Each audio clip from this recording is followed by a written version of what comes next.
guys, Jamie Otis here with the Chef's Connection, and I'm standing in Robicelli with Allison and Matt Robicelli. And first things first is, how did this come about? How did it come about? It's all your fault. It's my fault? Yes. I thought it was your fault. No, I don't know. It's somebody's fault. We started in 2008. We were thinking about leaving New York, and I was pregnant with our second kid, and we decided if we wanted to stay in New York, we couldn't find, we wanted to do it on our own terms. So we started a business. We started a gourmet shop. And then 4 days after we opened was the stock market crash in 2008, and we ended up losing our first business. That's a rude awakening. Yeah, it was fun. Yeah, it kind of sucked. Yeah, it's pretty bad. But we were trying to save the business, and we both had pastry backgrounds, so we thought we'd do cakes, and we knew that nobody was going to buy a cake every day. So we're like, well, let's just break it up, and we'll do cupcakes, and we'll do brownies and cookies, and I thought we were going to sell like 2-3 dozen cupcakes a week, and within like 3 weeks, we were called Best Cupcake in New York City, and this was in 2009, and even though we lost the first business, we were like, we have the best product in New York, we're not going to quit. Right. So we started a wholesale company, and what started with cupcakes and brownies and whoopie pies grew to eventually have cookies, and now we have our own retail space in Brooklyn, and we have our own production kitchen, and we offer pies and cakes and so much more. It's just it's American dessert with a French and international influence. That's awesome. So you're speaking of awards here, and I see a whole slew of awards over there on your wall. What is the one that kind of is the most meaningful to you? People's Choice Bacon Beer Classic. The Bacon Beer Classic. A lot of those awards are for community service. Matt and I founded a soup kitchen and a relief effort after Hurricane Sandy based out of our apartment. That means a lot. I mean, I'm not much for awards, but it's nice to be recognized. Well, we got a lot of.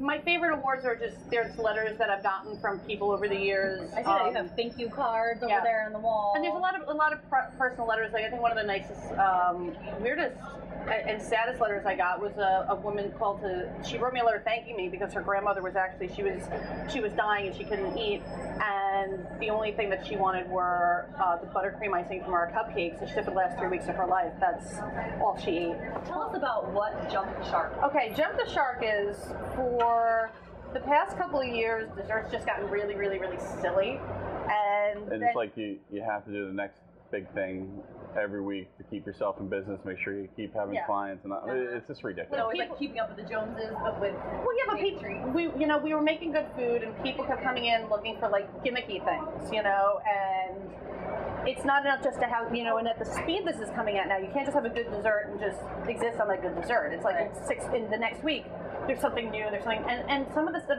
is just ridiculous. Right. So we had gotten really tired of, we've made a lot of jokes in-house, like we're going to do like artisan Pop-Tarts or, locally foraged, like something. I don't know. But we make these jokes a lot. And then over the summer, I was like, you know what? I'm like, if I get asked one more question, if we're going to make the next cronut, I'm going to slap somebody in the face.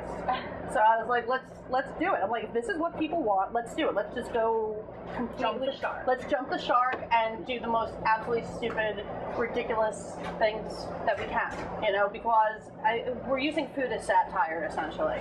So what did we start with? We made a waffle cake. Waffle cake? Waffle cake was awesome. Waffle cake was a recipe we've been playing around with for a while, just at our house, just for us. For fun. And that will be coming back. That's going to be, I think, originally these things were just specials, but they were really good desserts. And then next we did pudding, which it was a trifle, but we were joking that it was like new and original, and it was a hybrid. We did Ecto Cooler Jello. We did fancy schmancy names. Yeah. Do you know what Ecto Cooler is? No idea. Oh my God, you're so young. Okay. All right, Ecto Cooler came out as a drink by High C back in the early 90s. No, 80s. 80s. It was like 85. 80s. It came out through the 90s. I wasn't born until 86, so... No, but then it went through the 90s, though. Yes, no, it did go through. It was released not for the Ghostbusters movie, for the Ghostbusters animated series, and it was like this citrusy, tangerine sort of High C, and it was bright lime green. So we made like Jello 1, 2, 3. Yes, we made our own Ecto Cooler, and then we made like Jello 1, 2, 3. When Jello 1, 2, 3 was this thing where you put two Jello, a creamy Jello and a regular Jello together, and it would separate into 3 layers. So we did that, and that made me feel incredibly old. We did a Canadian bread pudding with bacon and crushed Tim Hortons donuts. Oh. And then last week we made Nutella lasagna, aka Nutella lasagna. because if we realized if we could put words together and the last letters or the first letters work out, you can make a hybrid dessert out of it. And we're really jumping the shark with this. We just, it's just been so silly, and it's reflecting the silliness that we've seen in the food blogosphere or whatever, because people are just looking for page views and web hits, and I'm like, we can't be doing that. This is food. Like, you can't on one hand say we're farm to table and taking like our food system seriously, and then on the other hand, really essentially just creating novelties or food novelties or stuff that's going to get clicks on BuzzFeed. Right. So we're just, one thing we've always prided ourselves on is we've always ridden the line between clever and stupid.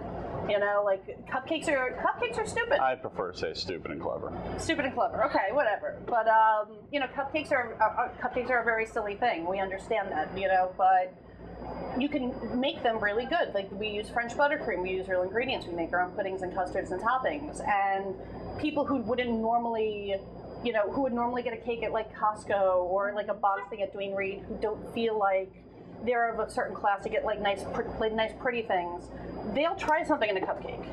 They'll come and say like, oh, that sounds interesting. It's a $3.50 investment instead of like making a dinner reservation somewhere, and it makes somebody feel special. So we're taking like the highbrow techniques we have, but with lowbrow food, like cookies and brownies and stuff you grew up with, and we don't take ourselves too seriously while we do it.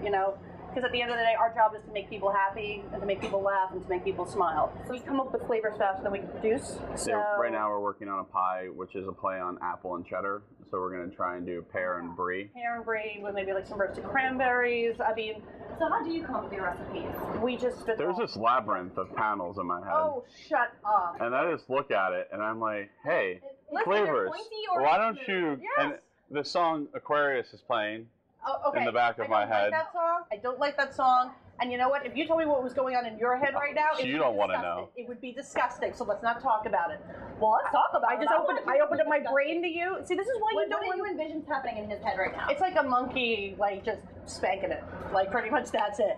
Now it is. It wasn't before. It was a chicken. It was cupcake flavors and spanking it.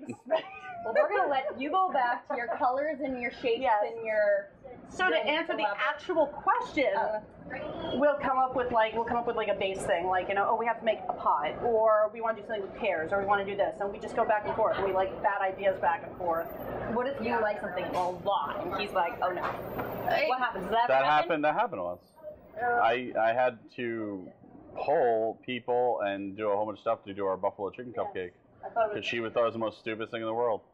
It is a celery root carrot cake with a blue cheese buttercream and a piece of orange tinged buffalo chicken on top, which we were the first to ever do. And it's good. It's not disgusting. It's good. It's not disgusting. Like, no, I did not want to do it for like 2 years. To be honest. Yes, I was like, this is a terrible idea. And it plays well together. I do take out a lot of the sugar, so it's more savory than sweet. It's interesting. Like, it's not as simple as like making a frosting and throwing a buffalo wing on top, because that would just be gross. Like, it took us a long time to figure out how to balance it correctly. But the recipe's in our book. We do it every year for Super Bowl. It's surprisingly good. Is it successful? Popular here? It's very popular. We only do it once a year, but it's like incredibly popular. Right now, food is so huge that there's the Food Network, and and you were on Chopped, and so so he was on Sweet Genius.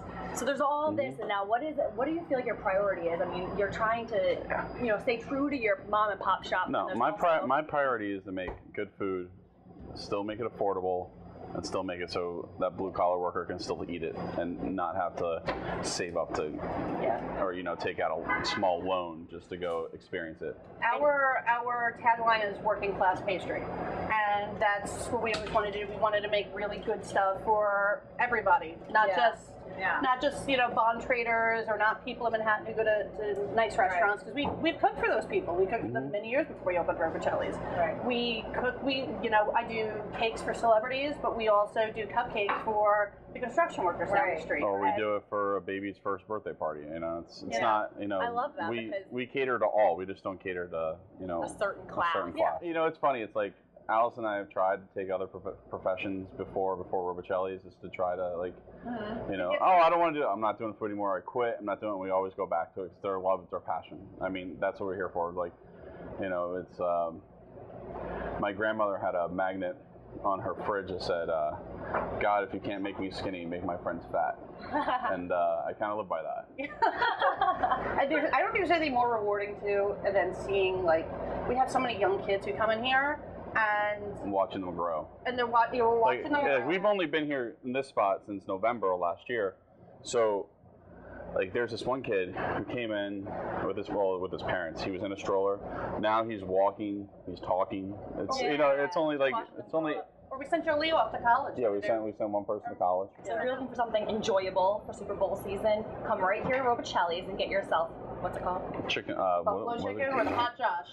It was named after a friend for a while, Hot Josh. Because he was the one that actually. Convinced us to He just kept forcing it on Allison. And then we named it Hot Josh, but then we Googled it, and it's also the name of the sex act. So Buffalo chicken it is.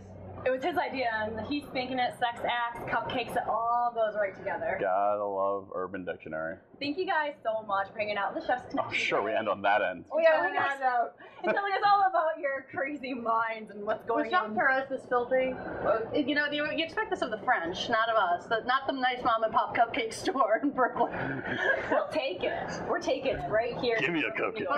But we made it through an entire interview without any rape jokes, so high five. There we go. We accomplished something. But when we go off air, I'll tell you a really good one. No, I mean, now it's on camera.